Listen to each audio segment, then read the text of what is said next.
Friends, in the same year that APEC was founded, 1989, a young British scientist by the name of Tim Berners-Lee wrote a proposal for what has become to be known as the World Wide Web.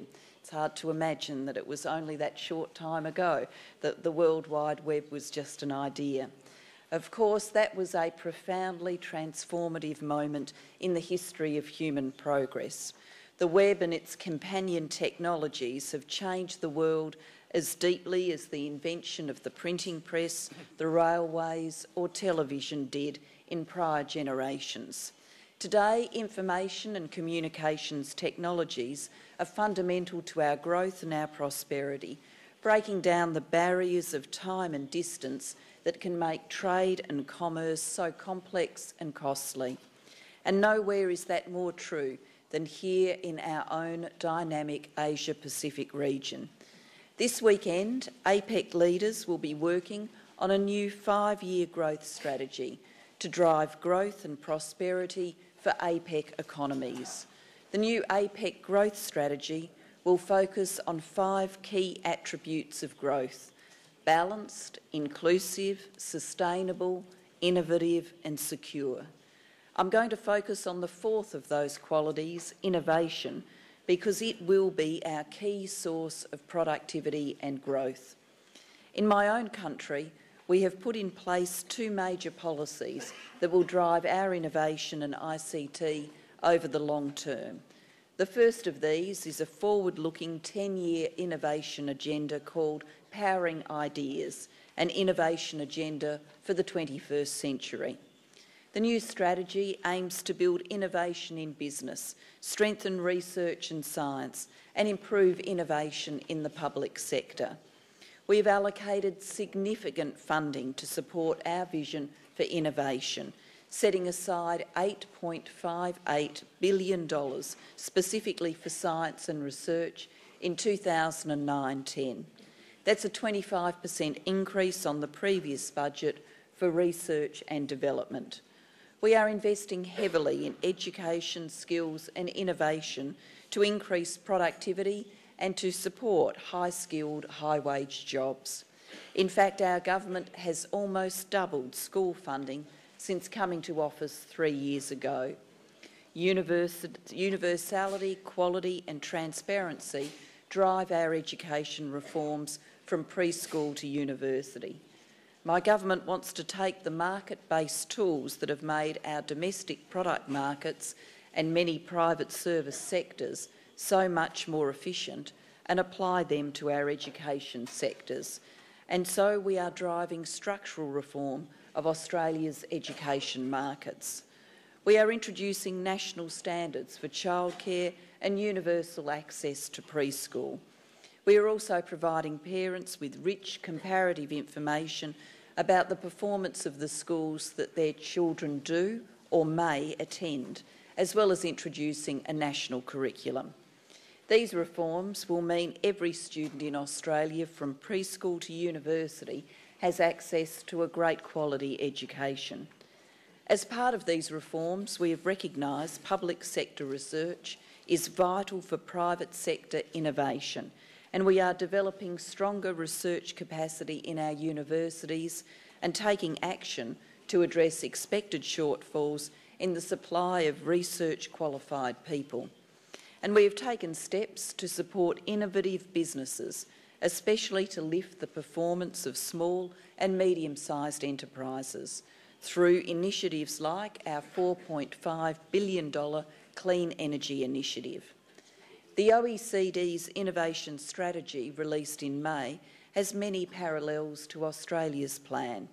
It concentrates on empowering innovation through education and training, creating new regulatory and policy frameworks, encouraging entrepreneurship and enhancing public research systems, all features of Australia's approach. The second major driver of innovation growth in the 21st century is infrastructure and specifically broadband. That's why Australia is investing up to $43 billion to build a high-speed national broadband network, our largest ever infrastructure project.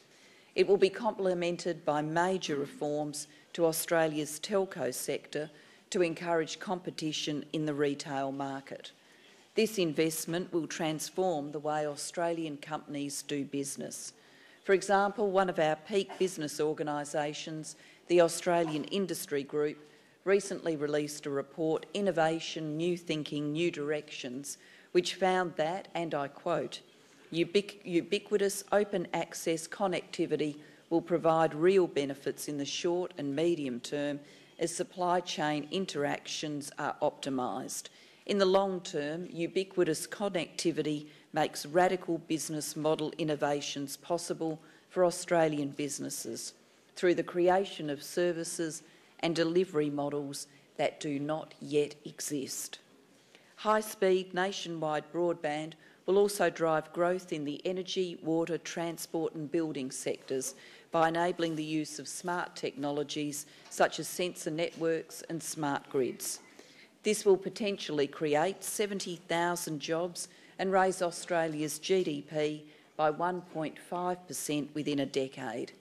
Importantly, broadband will also help transform the way Australia delivers social services, such as healthcare and education, especially for our remote communities. For example, my government will invest $392 million to modernise our health system, enabling online consultations through remote diagnosis and consultation. In a sparsely populated country like my own, this is a major innovation. Access Economics established the benefits of telehealth in Australia to be between $2 billion and $4 billion a year. Friends, that one statistic from one sector of the economy demonstrates the transformative potential of ICT for our whole region. From the beginning, one of APEC's historic goals has been to deepen regional economic integration by opening borders and creating opportunities for business and government.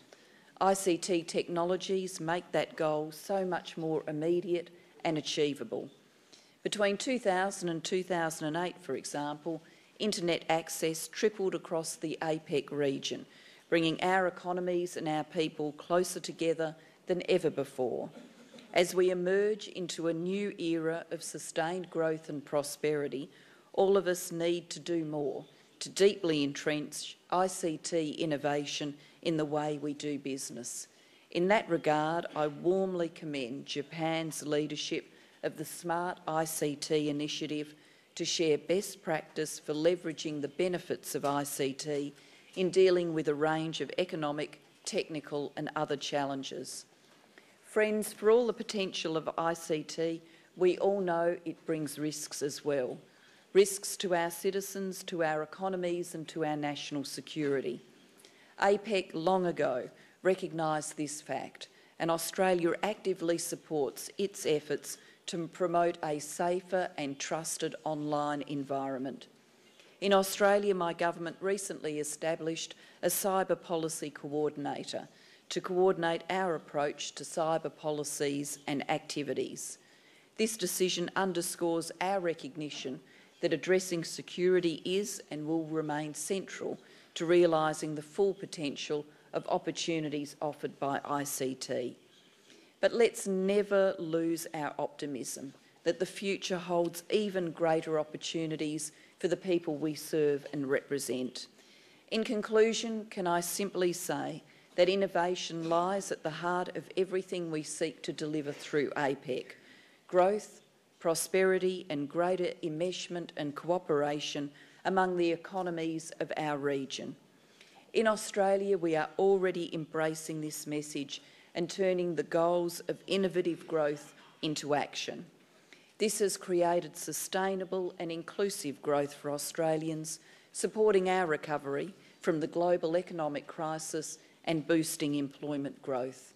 Australia's investment in the broadband infrastructure of the future will take us even further, fostering innovation in ways we can't even predict yet. The NBN is a bold project that will increase productivity and drive private sector growth and, importantly, improve the living standards of all Australians. Australia will remain an active player in APEC's work on innovation and ICT, and I strongly encourage all economies to pursue a greater collaboration on this issue.